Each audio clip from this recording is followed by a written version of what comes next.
Hello students. जो ये आज की वीडियो है ये आपके एक ऐतिहासिक घटना, एक हिस्टोरिकल इवेंट के बारे में जो कि है 1857 की क्रांति। बेसिकली जब आप इस क्रांति की बात करते हैं तो सबसे पहले हम देखते हैं डिफरेंट परसेप्शंस, अलग अलग दृष्टिकोण कि इंडियंस ने इस 1857 की घटना को एक स्वतंत्रता संग्राम माना है, एक फ्रीडम स्ट्रगल माना है। बट दूसरी तरफ हमारे लिए जितने भी ब्रिटिशर्स के पॉइंट ऑफ व्यू आते हैं, ब्रिटिशर्स इसको एक विद्रोह मानते हैं, एक रेबिलियन मानते हैं, और खासतौर पे सैन्य विद्रोह, एक मिलिट्री म्यूटिनिटी। जब आप इस 1857 के साल की बात करते हैं तो ये साल अपने आप में ही बहुत एक विवादित था, क्योंकि साल की शुरुआत में ही जनवरी 1857 में अंग्रेज़ों ने एक न्यू राइफल इंट्रोड्यूस करी जिसका नाम था एनफील्ड राइफल्स। और इसी राइफल के साथ कुछ अफवाहें मार्केट में आई जो कि इनके कारतूसों को लेकर थी। और कारतूस कैसे कि जो एनफील्ड राइफल्स थी, इनके कारतूस जिस पैकिंग में आते थे उसके ऊपर थोड़ी सी चिकनाहट थी। उस चिकनाहट को नाम दिया गया कि जी इसके ऊपर तो गाय और सुअर की चर्बी का लेप लगा हुआ है। ऐसी अफवाह उड़ी और सबसे पहले विरोध हुआ बैरकपुर से मंगल पांडे के द्वारा। मंगल पांडे कहते हैं जी पहले तो स्टार्टिंग में रिक्वेस्ट की, नहीं नहीं जी हम ये इस्तेमाल नहीं कर सकते। बट दूसरी तरफ जब शांति से नहीं माना जाता तो मंगल पांडे ने क्या करा, अपने एंड से विद्रोह कर दिया। अपने से उच्च पद अधिकारी जो उनके थे अंग्रेजों के, मार दिया उन्हें। और मारने के बाद वो चल दिए, बागी बन गए। बट उन्हें मार्च में पकड़ा गया और अप्रैल 1857 में फांसी दे दी गई। लेकिन दूसरी तरफ जब यही खबर कलकत्ता के बैरकपुर से निकलकर मेरठ पहुंचते तो मेरठ के सैनिक इसके साथ अपनी दो बातें और जोड़ देते हैं कि हो सकता है मंगल पांडे को अंग्रेजों का कोई काला सच पता लग गया था, अफवाह पता लग गई थी। वो बात दबाने के लिए मंगल पांडे को फांसी दे दी गई। तो जिसके बाद पूरी तरह से मेरठ से ही ऑफिशियली 10 मई 1857 को ये क्रांति, ये विद्रोह, ये स्वतंत्रता संग्राम चालू किया गया। अगर आप कुछ इवेंट्स की बात करते हैं तो जिनमें सबसे पहले हम क्या देखते हैं कि यही कि कलकत्ता से मंगल पांडे ने विद्रोह शुरू किया था। उसके बाद मंगल पांडे को फांसी दे दी गई और ये फांसी की खबर जब मेरठ पहुंची तो उन्होंने बगावत शुरू कर दी। और मेरठ के जितने भी सैनिक थे ये मेरठ से भागकर दिल्ली आते हैं और दिल्ली में चुनते हैं last Mughal ruler Bahadur Shah Zafar second को। जो ये बहादुर शाह जफर सेकंड थे ये वृद्ध हो चुके थे, 80 प्लस इनकी एज थी। अब उस समय इनको बस रिक्वेस्ट करी जा रही है स्टार्टिंग में, जी हमने तो विद्रोह स्टार्ट कर दिया है, हमने मार दिए उच्च पदाधिकारी अपने, अब आप हमारे नेता बन जाओ, हम अंग्रेजों को यहाँ से भगा देंगे। स्टार्टिंग में बहादुर शाह जफर बिल्कुल भी इस विद्रोह में शामिल नहीं होना चाहते थे। बट जब इनके ऊपर दबाव बनाया गया तब इन्होंने नेतृत्व स्वीकार किया और उसके बाद जाकर इन्होंने सबसे बड़ा कंट्रीब्यूशन दिया जो कि क्या था, डिक्लेरेशन। इन्होंने घोषणा पत्र तैयार किया। उस घोषणा पत्र में क्या हुआ, इन्होंने आसपास के सभी भारतीय रियासतों के राजाओं से रिक्वेस्ट करी कि आप लोग आकर इस विद्रोह में शामिल हो जाएं, हम अंग्रेजों को यहाँ से भगाने के लिए तैयार हैं। लेकिन यहाँ पर एक दिक्कत वाली बात थी कि अंग्रेज़ों तक ये खबर पहुँच गई थी कि मेरठ से जो भागे हुए सैनिक हैं वो बहादुर शाह जफर के पास दिल्ली के लाल किले में हैं, तो अंग्रेज़ भी वहाँ पे आ जाते हैं। दूसरी तरफ बहादुर शाह जफर ने वो घोषणा पत्र पहली बार भेज दिया, तो जब अंग्रेज़ आते हैं तो सारे मेरठ से आए हुए सैनिकों को मार देते हैं, बहादुर शाह जफर की फैमिली को मार देते हैं और उनको उठाकर ले जाते हैं रंगून, जेल में डाल दिया था बहादुर शाह जफर को। अब ये जो बहादुर शाह जफर को ले जाया गया, जाने से पहले एक काम हो चुका था कि डिक्लेरेशन किले से बाहर जा चुकी थी, यानी कि भारत के अलग अलग रियासतों के राजाओं तक ये इंफॉर्मेशन पहुंच चुकी थी कि अंग्रेजों के खिलाफ विद्रोह होना शुरू हो चुका है। वही चीज़ यहाँ पर है कि बहादुर शाह जफर से जब विद्रोही मिलते हैं तो इनसे अपील करते हैं। स्टार्टिंग में बहादुर शाह जफर नहीं मानते कि जी हम आपके विद्रोह कैसे एक्सेप्ट कर लें, ठीक है, बट इन्होंने एक्सेप्ट किया बाद में। उसके अलावा कि बहादुर शाह जफर जैसी रिक्वेस्ट को एक्सेप्ट करते हैं, यही अपनी रियासतों के राजाओं को शामिल करने के लिए रिक्वेस्ट करते हैं, एक घोषणा पत्र बनाते हैं, एक डिक्लेरेशन बनाते हैं, और लास्ट में अंग्रेज आते हैं, सब अंग्रेजों को मार देते हैं लाल किले के अंदर ही, और बहादुर शाह जफर को उठाकर रंगून की जेल में डाल दिया जाता है। तो ये इसका एक इनिशियल क्रोनोलॉजिकल ऑर्डर है, आरंभिक घटनाक्रम है, जो कि कलकत्ता के बैरकपुर से शुरू होकर फिर मेरठ पहुंचा, मेरठ से सैनिकों ने ज्वाइन किया और वो सैनिक कहाँ पहुंचे, दिल्ली। इसको एक बार देखिएगा सभी। उसके बाद नेक्स्ट अगर हम बात करते हैं, विद्रोह आरंभ होने के प्रतीक की बात रहती है, symbols of beginning of the rebellion, कि ऐसी कौन कौन सी चीजें थी जिससे पता लगा कि विद्रोह स्टार्ट हो गया है। अब सबसे पहली और सबसे इंपॉर्टेंट बात कि जो विद्रोह स्टार्ट होने की बात है ये हमारे लिए है मेरठ से, कि जितने भी मेरठ में एक्टिविटीज हैं उन मेरठ वाली एक्टिविटीज से ही आप कह सकते हो कि विद्रोह स्टार्ट हुआ है।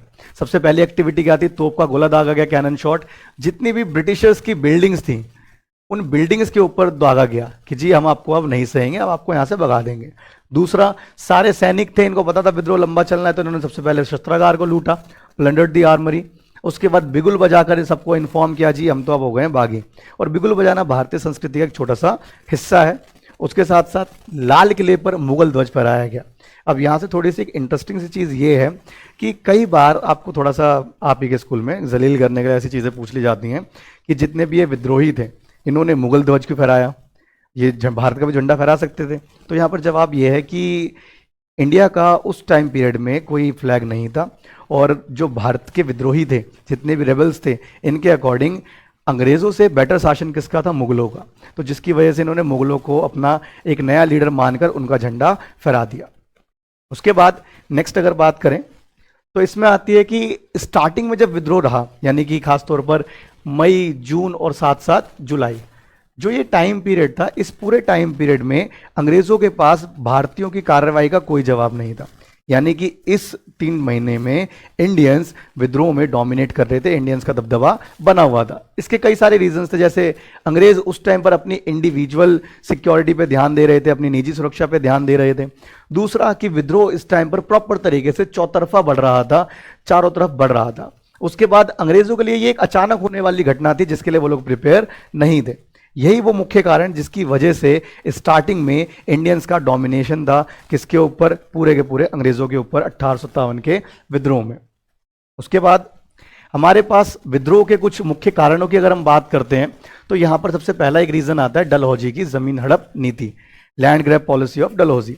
अब इसी नीति को हमने नाम दिया है जमीन हड़पने का, लेकिन ब्रिटिशर्स के अकॉर्डिंग ये जो नीति थी इसका नाम था द डॉक्ट्रिन ऑफ लैप्स, यानी कि व्यपगत का सिद्धांत। अब ये जो पॉलिसी थी इसके अंतर्गत क्या था कि एक नीति बनाई गई डलहौजी के द्वारा, और डलहौजी जो थे 1848 से लेकर 1856 तक गवर्नर जनरल रहे थे, ठीक है। और ये डलहौजी की एक पॉलिसी ये थी कि भारत में वो रियासतें जिन शासकों के पास अपना कोई बेटा उत्तराधिकारी नहीं है, उनकी रियासतें उनसे छीन ली जाएंगी और उनकी रियासतों को ब्रिटिश साम्राज्य में मिला दिया जाएगा। लेकिन इसमें छोटा सा आपके लिए एक हिंट था कि अगर आप चाहो तो आपकी रियासत बच जाएगी, आप बेटा गोद ले सकते हो, लेकिन with the permission of governor general. अगर गवर्नर जनरल आपको परमिशन दे रहा है तो ही आप गोद ले पाओगे बेटा, अदरवाइज नहीं ले पाओगे। और ये बेटा गोद लेने वाला एक सबसे बड़ा रीजन था जिसकी वजह से झांसी में बहुत बड़े लेवल पर हमें विद्रोह देखने को मिला। उसके बाद दूसरा था सैनिकों का समान वेतन, अनइक्वल पे ऑफ सोल्जर्स। देखिए, जो ब्रिटिशर्स की आर्मी थी जो इंडिया में चल रही थी, इस आर्मी में हमारे पास कुछ इंडियंस भी थे और इसके अंदर कुछ ऐसे लोग थे जो यूरोप से भी आए थे और यहां पर काम कर रहे थे। तो यहां पर जो इंडियंस और ब्रिटिशर्स के अपने सैनिक हैं, ये दोनों सेम पोस्ट पर हैं, दोनों ही ब्रिटिशों की सेना में काम कर रहे हैं, सेम पोस्ट पर है। बट जो यूरोप के आए हुए सैनिक थे उनकी सैलरी ज्यादा थी, उनकी फैसिलिटीज ज्यादा थी, जिसकी वजह से इनके मन में, भारतीयों के मन में थोड़ा सा द्वेष भाव आ गया कि यार ऐसा क्यों, हम भी सेम पोस्ट पे सेम रिस्क लेके काम कर रहे हैं, हमारी सैलरी हमारी फैसिलिटीज कम क्यों है। उसके बाद गाय और सुअर की चर्बी वाले कारतूस, ये जनवरी के महीने में एक अफवाह के रूप में सामने आया और सबसे बड़ा रीजन जिसने पूरा का पूरा विद्रोह एक तरफा कर दिया।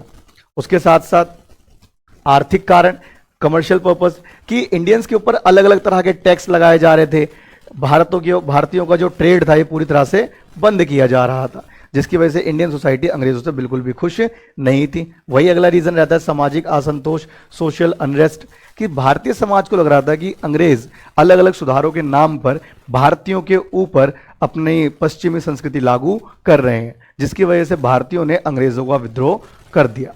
उसके साथ साथ नेक्स्ट टॉपिक आता है संचार के साधन। देखिए, संचार के साधनों की जब आप बात करते हैं तो बेसिकली ये एक ऐसी सिचुएशन है जो विद्रोह के शुरुआत से लेकर विद्रोह के अंत तक सबसे इंपॉर्टेंट मानी गई। क्यों? क्योंकि ये उन घटनाओं की बात है जहां पर इंफॉर्मेशन एक एरिया से दूसरे एरिया तक पहुंच रही थी। तो जैसा कि इसमें भी बताया गया कि विद्रोह के शुरू होने से लेकर विद्रोह के खत्म होने तक संचार साधन जो थे, कम्युनिकेशन के माध्यम जो थे, उनकी सबसे महत्वपूर्ण भूमिका थी। और कम्युनिकेशन हो कैसे रहा था? जैसे अलग अलग जगहों पर रात में पब्लिक मीटिंग्स होती थी और डिसाइड किया जाता था कि नेक्स्ट डे क्या करना है, कैसे विद्रोह को आगे बढ़ाना है। दूसरा, संदेशवाहक वर्ग इंपॉर्टेंट था। क्यों? क्योंकि इन मीटिंग में जो भी चीज डिसाइड होती थी, ये संदेशवाहक वर्ग ही, मैसेंजर क्लास ही एक एरिया से विद्रोह को उठाकर, उस इंफॉर्मेशन को उठाकर दूसरे एरिया तक लेकर जाती थी। उसके अलावा अलग अलग सैन्य टुकड़ियां बनाई गई थी, छोटे छोटे मिलिट्री ट्रूप्स बनाए गए थे जिनके अलग अलग काम थे, अलग अलग एरियाज में एक साथ हमला करने की ड्यूटी थी। हर एरिया से एक छोटा रीजनल लीडर यानी कि एक क्षेत्रीय नेता सामने आ रहा था और आने वाली सूचनाओं के आधार पर सारा काम कर रहा था। उसके साथ साथ जितने भी विद्रोही थे, जितने भी हमारे रेबल्स थे, ये सारे के सारे पूर्ण तालमेल के साथ, कंप्लीट कोऑर्डिनेशन के साथ काम कर रहे थे। और ये याद रखना, ये उसी टाइम पीरियड की बात है, यानी मई में जब विद्रोह शुरू हुआ, जून और जुलाई में आगे बढ़ा, इस समय तक सारी चीजें बढ़िया चल रही थी और अंग्रेजों के ऊपर भारतीयों का दबदबा था। लेकिन एक दिक्कत ये हो गई कि जुलाई तक आते आते इंडियंस थोड़े से ओवर कॉन्फिडेंट हो गए कि जी हमने तो निपटा दिया, हम तो जीत गए। और सारे जो विद्रोही एक साथ इकट्ठा हुए थे अब धीरे धीरे अपने अपने क्षेत्रों में निकलने चालू हो गए। जैसे भीड़ थोड़ी सी कम होती है, वैसे ही जितने बाकी अंग्रेज थे उन्होंने वापस से इन पे हमला कर दिया। उसके बाद अगर हम बात करते हैं, एक समझौता आया था, सहायक संधि, सब्सिडरी ट्रीटी। देखिए, सहायक संधि जो थी एक एग्रीमेंट था जो ब्रिटिशर्स और इंडियन रूलर्स के बीच में किया जाता था। और जो ये एग्रीमेंट बनाने वाला था वो था लॉर्ड वेल्सली, जिसने 1798 में इस एग्रीमेंट को तैयार किया था। और अगर इसके प्रोविजंस की बात करते हो तो पहली चीज इसमें क्लियर थी कि जो ब्रिटिशर्स हैं वो जो भी इंडियन रूलर इस एग्रीमेंट पे साइन करेगा, उस इंडियन रूलर के एरिया में इंटरनल और एक्सटर्नल दोनों टाइप के जितने भी चैलेंजेस है उससे बचाने की जिम्मेदारी अंग्रेजों की हो जाएगी। दूसरी चीज कि जिस राजा ने साइन किया है उसके एरिया में, उसके भू क्षेत्र में एक ब्रिटिशों की सेना टुकड़ी रहेगी, ब्रिटिश आर्मी ट्रूप रहेगा। लेकिन इसमें शर्त यह थी कि जो सेना हम खड़ी करेंगे उसका मेंटेनेंस इंडियन रूलर ही खुद देगा। उसके बाद तीसरी चीज कि इंडियंस जो है वो अंग्रेजों की परमिशन के बिना किसी वॉर में, किसी और एग्रीमेंट में शामिल नहीं हो सकते।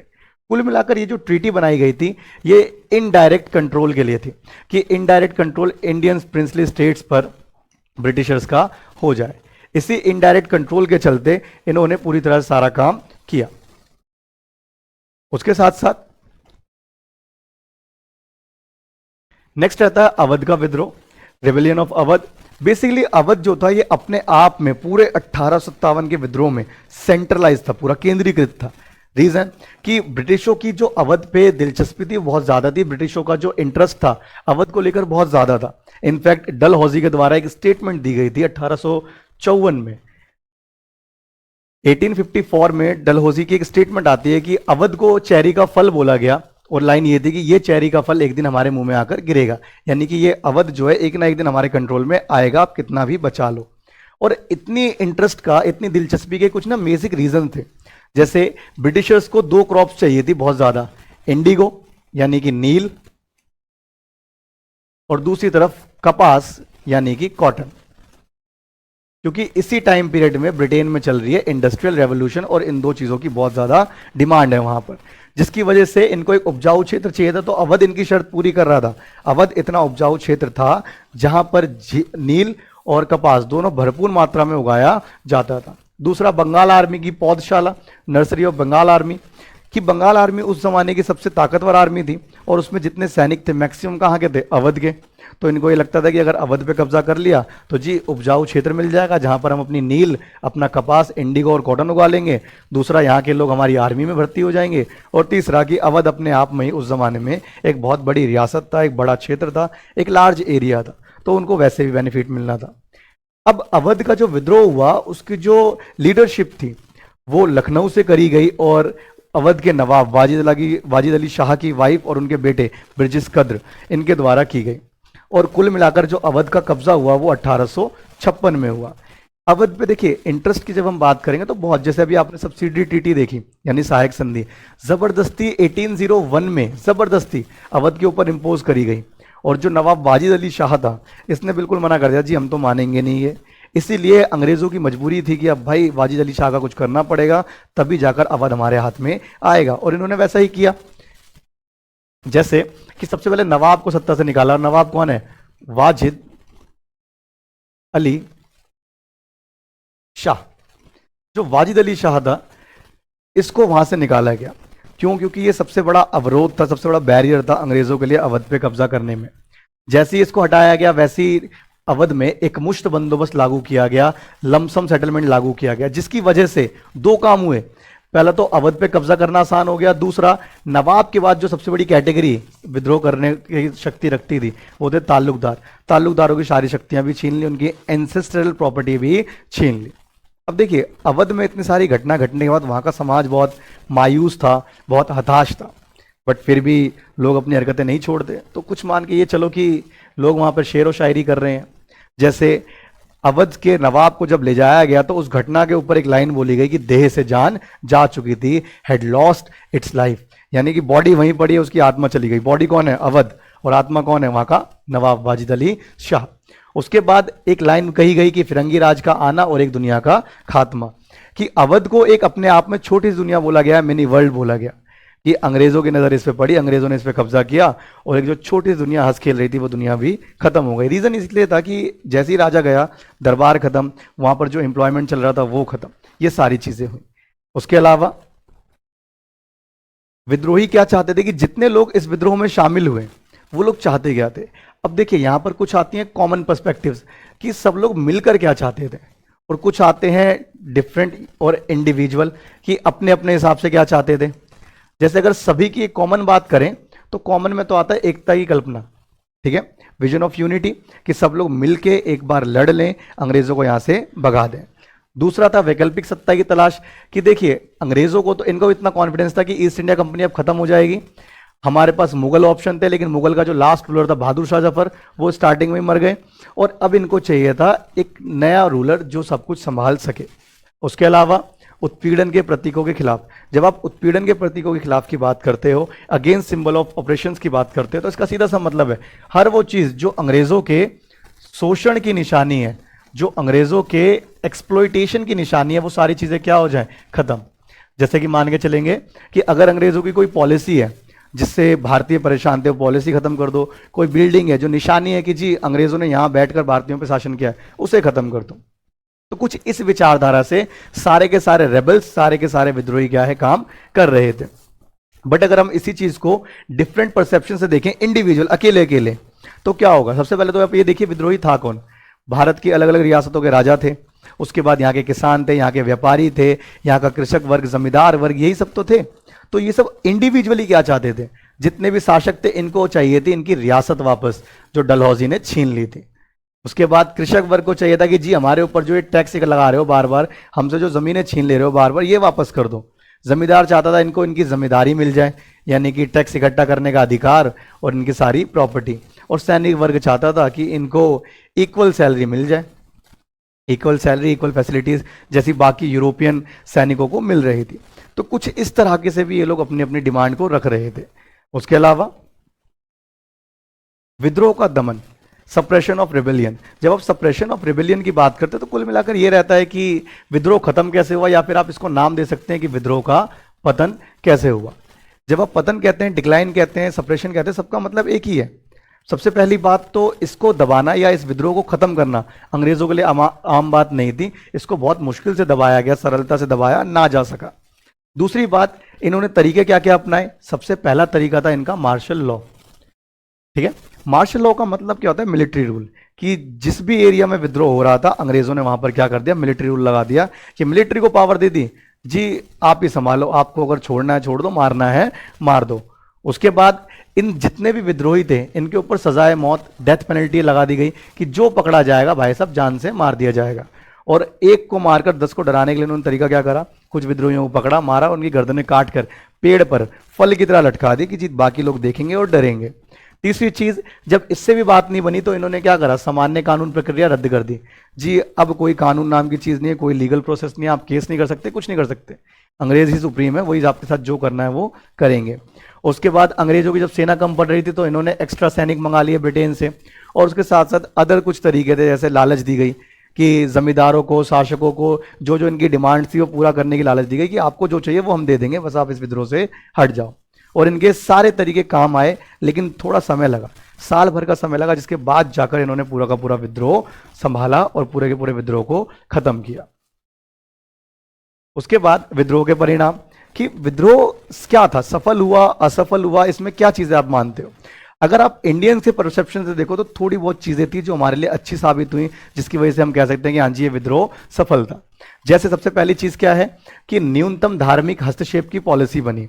जब ये विद्रोह खत्म हुआ तो ब्रिटेन, एक चेंज देखने को मिलता है कि इंडिया में जो political power east India company से थी तो ये छीनकर चली गई ब्रिटिश क्राउन के पास।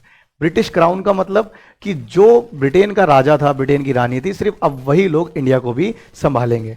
तो ये पावर ट्रांसफर हुआ, और इस पावर ट्रांसफर होने के बाद पहला रूल बनकर आया मिनिमल रिलीजियस इंटरफेरेंस, यानी कि देश के अंदर धार्मिक मामलों में कोई भी अंग्रेज हस्तक्षेप नहीं करेगा, इंटरफेरेंस नहीं करेगा।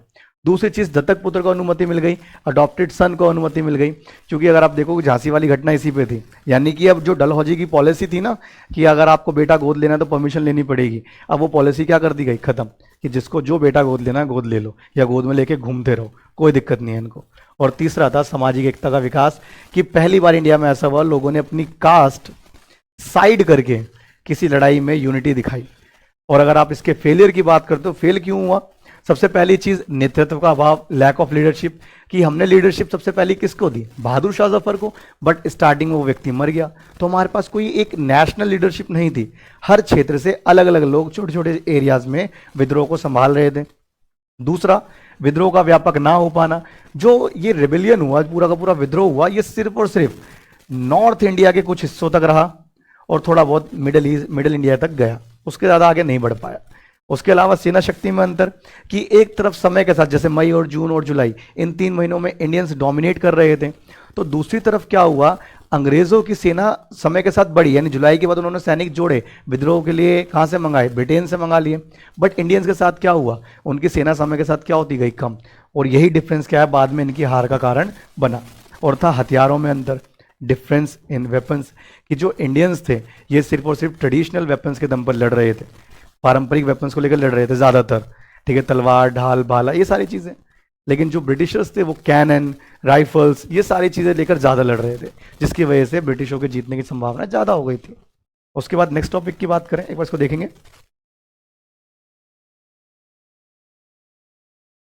उसके बाद नेक्स्ट रहता है विद्रोह की छवियां, इमेजेस ऑफ रेबेलियन। इस वाले टॉपिक की अगर हम बात करें तो जो इमेजेस थी, जो पेंटिंग्स थी जो इस विद्रोह के बारे में बनी, उनके बारे में आपको क्या लग रहा है? सबसे पहली बात तो देखो, जितनी भी पूरी घटना घटी इसको पेंटिंग्स में रिप्रेजेंट किया गया, जो छोटे छोटे इवेंट्स थे उनको पेंटिंग्स में रिप्रेजेंट किया गया। लेकिन इसके अंदर हमें डिफरेंट परसेप्शन देखने को मिलता है, अलग अलग दृष्टिकोण देखने को मिलते हैं। जैसे अगर हम ब्रिटिश परसेप्शन की बात करें, ब्रिटिशों के दृष्टिकोण की बात करें, तो उनके अकॉर्डिंग क्या है कि ब्रिटिश ताकतवर थे और यहां पर सारी गलती भारतीयों की थी, कि भारतीयों की वजह से ये पूरा का पूरा विद्रोह हुआ, खासतौर पर सेना। इसीलिए अंग्रेज इसको मिलिट्री म्यूटिनिटी मानते हैं, यानी कि एक सैन्य विद्रोह मानते हैं। दूसरी तरफ इंडियंस के दृष्टिकोण से बात करोगे, परसेप्शन से बात करोगे, तो भारतीय क्या थे, राष्ट्रवादी थे, नेशनलिस्ट, यानी भारत के लोगों ने देश को आजादी करने के लिए प्रयास किया, और सारी गलती किसकी दिखाई, भारतीयों ने, ब्रिटिशर्स की दिखाई। तो ये चीज है कि दोनों तरफ की बनने वाली पेंटिंग्स एक दूसरे पे आरोप लगा रही हैं, और बस यही है विद्रोह की छवि। और इसके अगर एग्जाम्पल्स की बात करें हम, जो एग्जाम में भी पूछी जाती हैं, जैसे सबसे पहली पेंटिंग आती है हमारे पास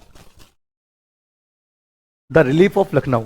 जो ये द रिलीफ ऑफ लखनऊ है, बेसिकली इसमें आप देख रहे हैं कि अंग्रेज हैं और इनके आसपास ये जो देख रहे हैं इंडियंस की डेड बॉडीज हैं। ये अपने आप को सुप्रीम दिखा रहे हैं कि जी हमने क्या करा, भारतीयों को तो मार दिया। और यहाँ पर इतना ताकतवर बड़ा चढ़ा की कहानी दिखाई गई कि हमारे कुछ अधिकारी फंस गए थे, भारतीय उनको मारने आए और हमारे कुछ अधिकारियों ने इतने सारे विद्रोहियों को, रेबल्स को मार दिया।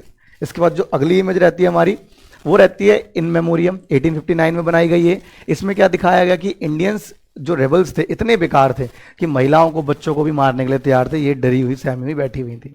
और जो दूसरी इमेज रहती है आपकी मिस व्हीलर, जो कानपुर की घटना को दिखा रही है, इसमें दिखाया जा रहा है कि ब्रिटिश विमेंस कितनी पावरफुल थी, कितनी ब्रेव थी, कि अपनी सेफ्टी के लिए उन्होंने वेपन्स हाथ में ले लिए और विद्रोहियों को मार दिया। कुछ इस तरह की घटना है। उसके बाद नेक्स्ट रहता है blowing from the guns, Peshawar. ये है विद्रोह के बाद का, कि हुआ क्या था, जो विद्रोही जिंदा पकड़े गए थे उनको पेशावर, जो आज की डेट में पाकिस्तान में, वहां ले जाया गया, इन तोप के आगे खड़े करके उड़ा दिया गया, और कुछ को, एक होता है ना सामूहिक विवाह, उस टाइप से सामूहिक फांसी दे दी गई कि मारो सबको, किसी को नहीं छोड़ना। उसके साथ साथ जस्टिस, की महिलाओं के साथ जो घटना घटी उस पर न्याय करती हुई एक ब्रिटिश महिला है। और उसके बाद लास्ट जो इंडियंस की तरफ से थी, झांसी की रानी। झांसी की रानी को देखो इंडियन नेशनलिज्म का फेस बनाया गया, कि 1857 में बहुत सारे लोग थे, लेकिन झांसी की रानी की घटना को बहुत ज्यादा ग्लोरीफाई किया गया। सिर्फ पेंटिंग्स में नहीं, इनफैक्ट कविताओं में, कहानियों में लिखा गया। जैसे छोटी क्लासों में रहता है ना 8वीं तक में कि खूब लड़ी मर्दानी वो तो झांसी वाली रानी थी, कुछ इस तरह की घटनाओं के माध्यम से इनको दिखाया गया। उसके अलावा नेक्स्ट रहता है हमारे पास कि नेता और अनुयायी की कौन से एरिया से कौन से लोग थे जो विद्रोह को संभाल रहे थे। जैसे अगर हम बात करें, सबसे पहली घटना बैरकपुर कलकत्ता से कौन था, मंगल पांडे। दिल्ली से बहादुर शाह जफर सेकंड। झांसी की रानी रानी लक्ष्मीबाई झांसी से। लखनऊ से बिरजिस कद्र और उनकी वाइफ नवाब वाजिद अली शाह की बेगम हजरत महल। बरौत यूपी से शाहमल। उसके बाद आरा बिहार से जमींदार कुंवर सिंह। कानपुर से नाना साहिब और सिंहभूम जहां से दीनू को याद रखिएगा, ये आपके 1 मार्कर में पूछा जाएगा, क्योंकि ये उस समय वन एंड ओनली एकमात्र ट्राइबल लीडर थे जो आदिवासियों को इस विद्रोह में लेकर आए। इसका स्क्रीनशॉट लेकर रखिएगा, लिख के रखिएगा, ये आपके 1 मार्कर में पूछा जाएगा पूरा।